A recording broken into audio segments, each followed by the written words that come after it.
you spend enough nights alone, especially during the long winters out here, you start to learn the difference between normal silence and the kind that warns you something is very wrong.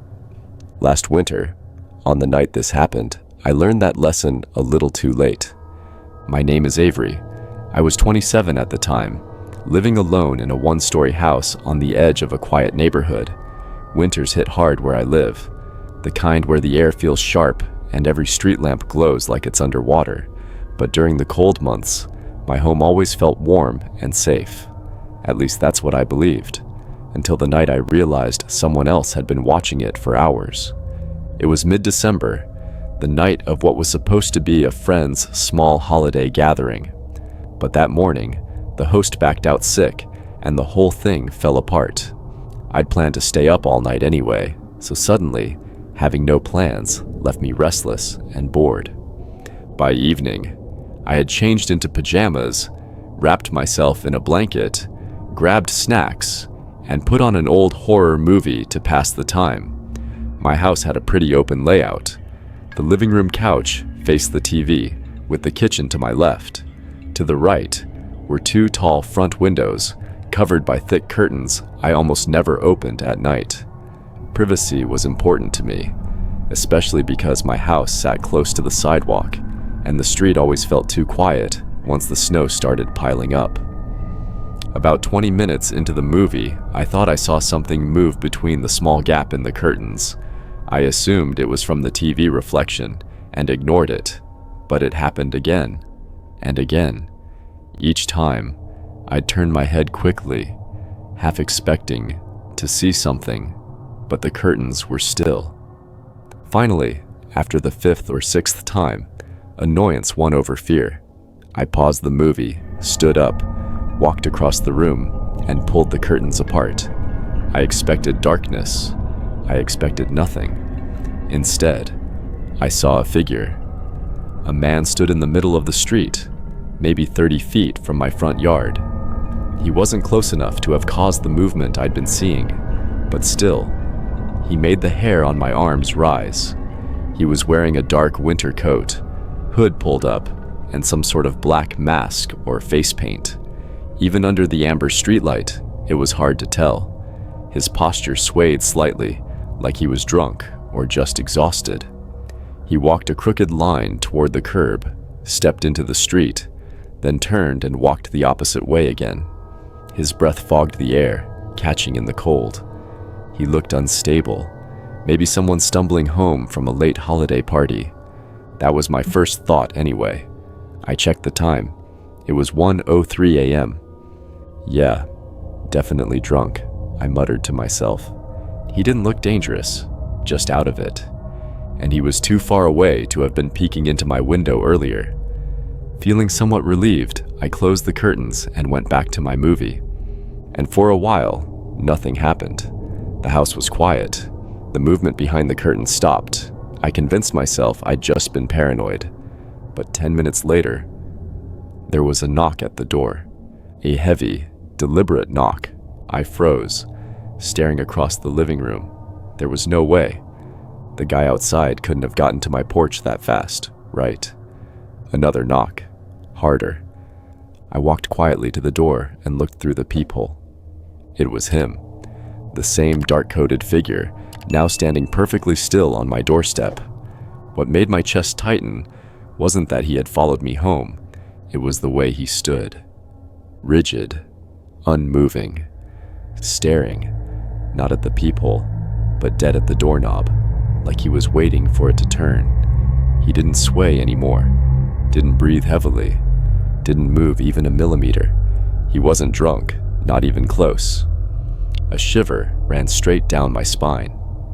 I didn't say a word. I didn't unlock the door. I just waited. After a tense few seconds, he slowly stepped backward and walked down the sidewalk, disappearing beyond the light of the street lamp. I stayed there for a long while, listening. Nothing. Eventually, convinced he was gone, I went back to my couch. I even poured myself a glass of wine to unwind. The warmth helped settle the adrenaline still racing through my veins. I stayed up scrolling on my phone, convincing myself it was over. Until I heard tapping, a soft, rhythmic tapping, coming from the opposite side of the house. I stood up slowly, listening. The tapping was dull, like someone gently knocking on wood. I followed the sound through the kitchen, then down the hallway toward the family room. My pulse stopped when I realized it was coming from the far window, the one with no curtains, the window that faced the side yard. As I stepped quietly into the room, I saw it, a silhouette, a full-grown man standing right behind the glass. He wasn't pounding, wasn't shouting, just tapping something, a coin, a metal object, against the window as if trying to get my attention slowly, patiently. I ran straight to the living room, grabbed my phone, dialed 911 with shaking hands. The tapping continued while I was on the call, steady and slow. The dispatcher told me officers were headed my way. I crept back toward the hallway, just far enough to peek toward the window. The tapping stopped. The shadow stood still for a second, then walked away into the darkness. By the time the officers arrived, he was long gone. I gave a detailed description: height, coat, mask, the way he moved. They searched the area, but found no footprints because the wind had covered everything with fresh snow. 2 weeks later, someone 3 streets down reported a man tapping on their windows in the middle of the night, wearing dark winter clothing and refusing to leave until they called the police. They never caught him. To this day, I still don't know what he wanted or why he came back after seeing me at the door. But what keeps me awake some nights isn't the tapping. It's the earlier part of the night, those strange movements between the curtains before he ever knocked. Because now I realize something chilling. He wasn't too far away to be the one I saw. He was too close. Close enough to hide beneath the windowsill. Close enough that when I pulled the curtains open, he must have ducked out of sight. Close enough to be watching me through the tiniest gap before I ever knew he was there.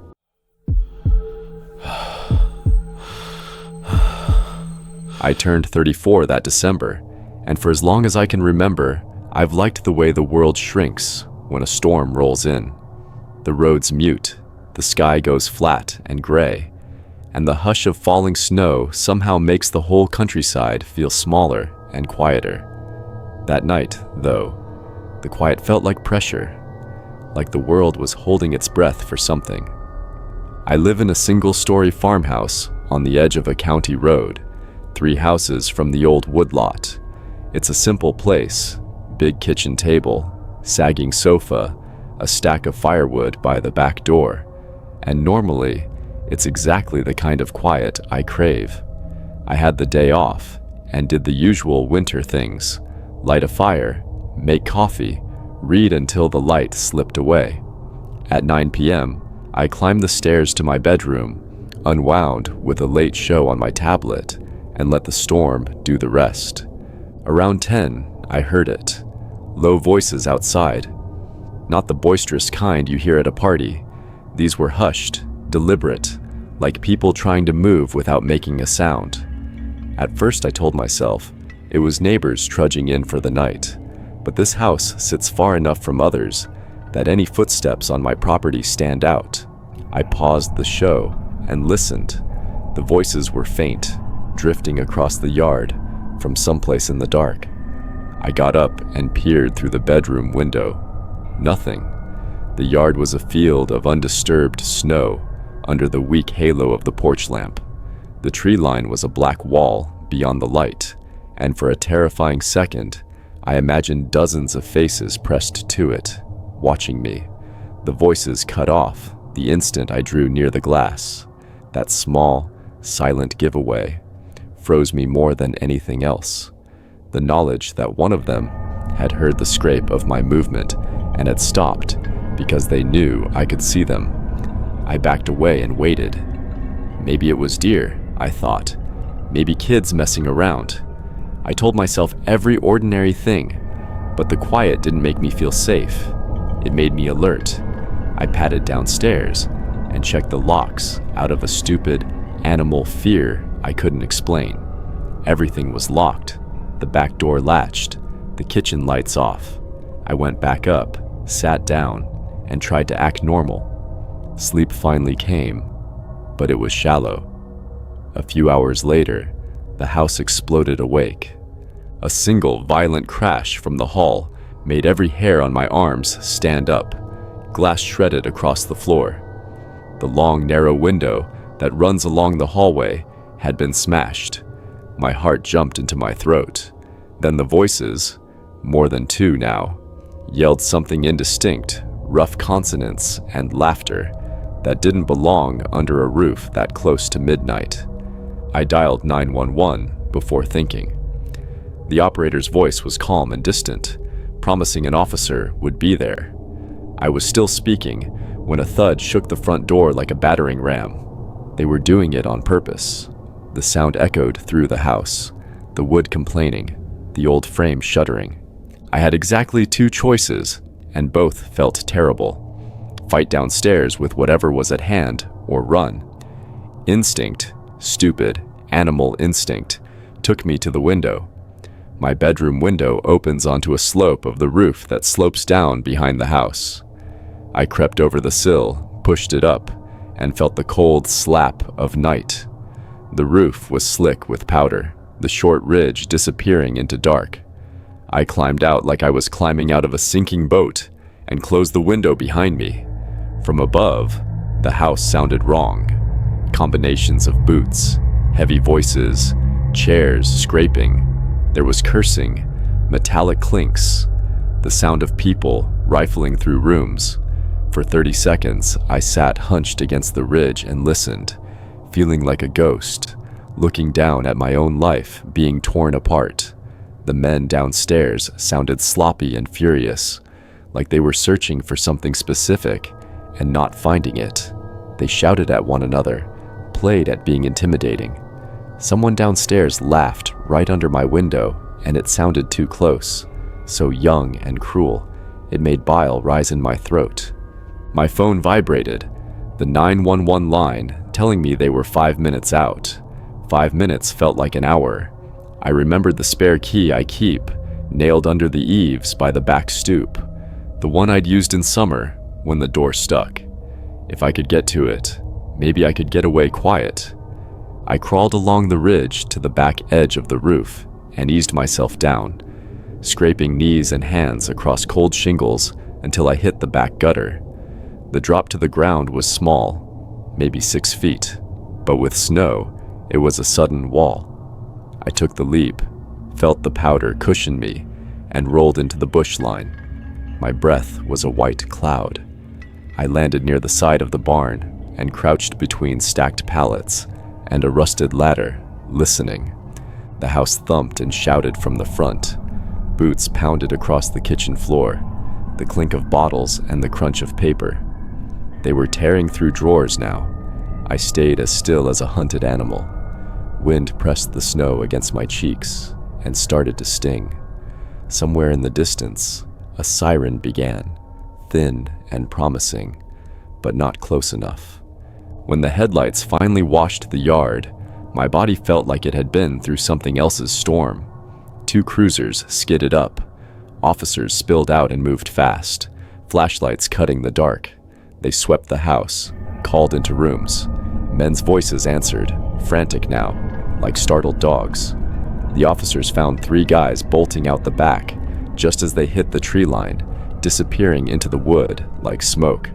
One was caught 100 yards off, tripped over by the snow and the underbrush. He had blood on his knuckles and a look like a cornered animal. The others vanished. Inside, the kitchen was overturned. Drawers cough up socks and old receipts. The bedroom had been rifled, closets thrown open, drawers emptied.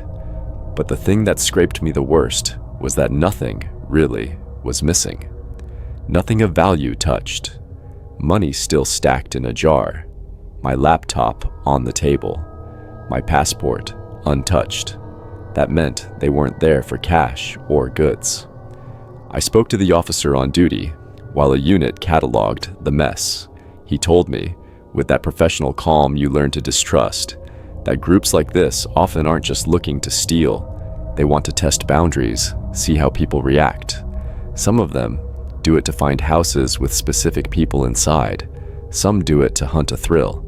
He said there was no pattern that fits all, no simple explanation, only odds and a lot of bad intent.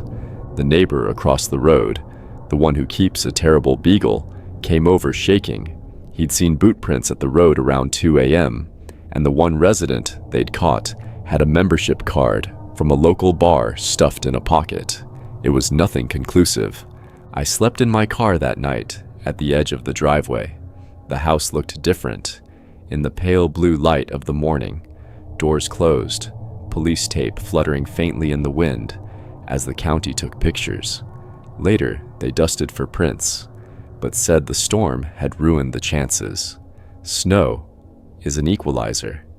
It hides and erases with the same soft hand.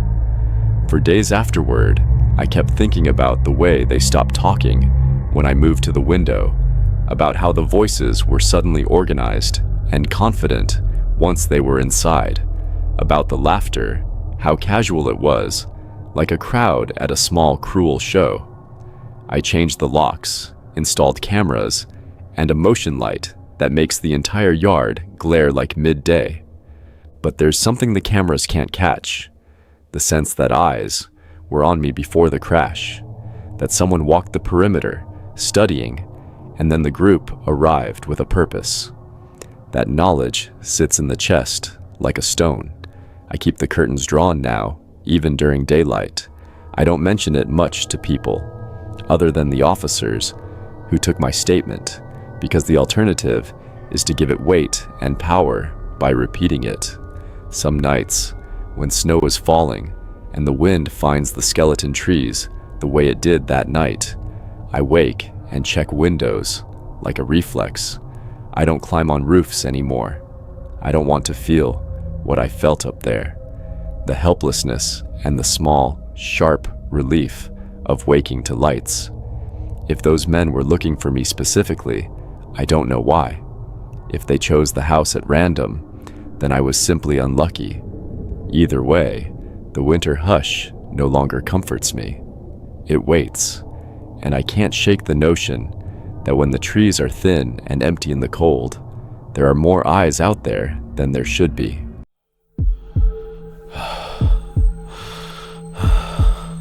There's a certain kind of quiet that only winter nights bring, the kind that feels manufactured, like the whole world is holding its breath, the kind that amplifies every sound, every movement, every thought you don't want to have when you're alone. It was just after 9:30 p.m. when I got home from a late shift, the cold biting deep even during the short walk from my driveway to the front door. Winter had arrived early that year, and the air felt dense, heavy, almost metallic. I tossed my jacket onto its usual chair, made a quick bowl of cereal, and headed straight into my gaming room, my sanctuary. My friends and I had planned a long gaming session. They worked later shifts, so I expected to be online before them. I settled in, booted up my PC, put my headset around my neck, and started eating while the game loaded. A few minutes into a solo match, my phone buzzed. Unknown. Number. At first I thought nothing of it. Spam calls happen. I ignored it and kept playing. But then the phone buzzed again. Same number. I frowned. Scam numbers rarely call twice. I let this one ring out too, but not even 30 seconds later, the phone lit up a third time. That's when I hesitated. 3 calls in a row. Same number. At 10 p.m. on a freezing Tuesday in December. Maybe it was a friend borrowing someone else's phone. Maybe something happened. I answered, but I didn't speak. I waited. A few seconds passed in silence. Then I heard it. Wind. Cold, sharp wind. The kind you hear through the microphone when someone's standing outside. Hello, I finally said. Nothing. Not breathing, not shuffling, just that low winter wind, like the phone was being held out into the night. Something prickled across the back of my neck. I hung up, My heart wasn't pounding yet, but something about it sat wrong in my stomach. When my friends finally logged on 10 minutes later, it was the first thing I asked them about. They denied it immediately, then joked that maybe some secret admirer was trying to scare me. But even they stopped laughing when I explained the wind. We shrugged it off and started gaming. Strangely, the call stopped the moment we got into voice chat together. No more buzzing, no interruptions. I even forgot about it as the night wore on. Hours later, at exactly 2 a.m., everyone signed off. I stretched, cracked my knuckles, brushed crumbs off my hoodie, and leaned back in my chair. The phone vibrated again. I figured maybe my friends changed their minds and were coming back on. But when I glanced at the screen, the name froze me in place. Unknown number. One new message. Attachment. One image. An image? My throat tightened as I unlocked my phone and tapped on the picture. What popped up made every inch of my body go cold. It was a photo of me, sitting at my desk, taken from directly behind me, taken minutes ago. My chair was angled slightly left in the picture, the exact position it had been when I'd finished my last match. Even the cereal bowl was still on the corner of the desk. My entire body snapped into alert. I spun around. No one in the room. No movement. No sound other than my own heartbeat hammering in my ears. The window behind my desk was shut, but the blinds were open just an inch, just enough to fit a camera lens. I rushed over and looked outside. Winter darkness, snow-lit, dim, empty, no footprints, no movement, nothing. But I locked the window anyway. Then I shut the blinds. Then I shut them again, tighter. I grabbed my phone and sent the picture to my group chat. Guys, this isn't funny. Seriously, tell me one of you did this. They responded instantly. Dude, call the cops. That's not us. Holy bro, get out of your house. My heart thudded as I cracked open my bedroom door and peeked into the hallway. Silence. The kind of silence that tells you something is watching. Still, against all logic, I stepped out. Slowly, quietly. I couldn't explain why, but I felt compelled to check the rest of the house before calling the police, like I needed to confirm whether the threat was inside with me or still outside in the dark. I inched down the hall, past the bathroom, past the closet, toward the living room, and then I froze. The front door. It was wide open. Snowflakes drifted lazily inside onto the floor, melting into little dark patches on the hardwood. The cold air blew inward, carrying with it a faint smell of wet leaves and metal.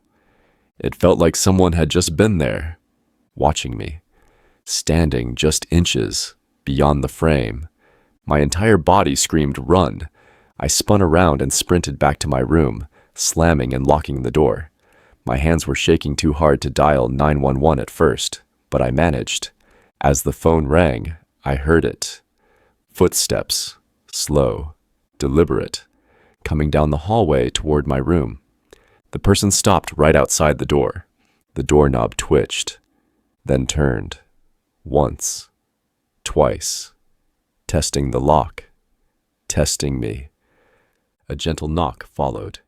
3 soft knocks. No voice, no threat, no words at all. Somehow that made it 1,000 times worse. I whispered into the phone. "Someone's inside my house. Please, please hurry." The operator asked for my address, but before I could finish giving it, I heard another sound.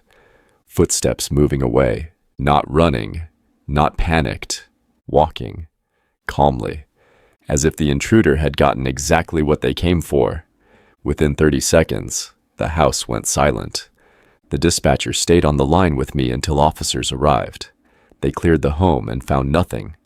Not a footprint in the snow outside, not a broken window, not a forced entry point.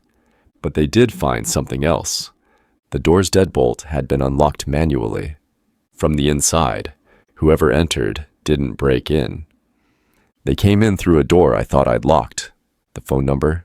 Burner. Untraceable. The picture? No fingerprints. No metadata. Nothing. The officers said the stalker likely used the photo to lure me out of my room, and when I didn't come, they backed off, maybe thinking the police were already on the way. It's been months since then. My locks are new. My curtains never open. And sometimes, late at night, I still wake up with the image of myself, sitting at the desk burned into my mind. But worse than the picture, worse than the silence, is the knowledge that he was standing right behind me, in my home, watching, listening, waiting, and whoever he is, he still has my number, and he still knows where I live.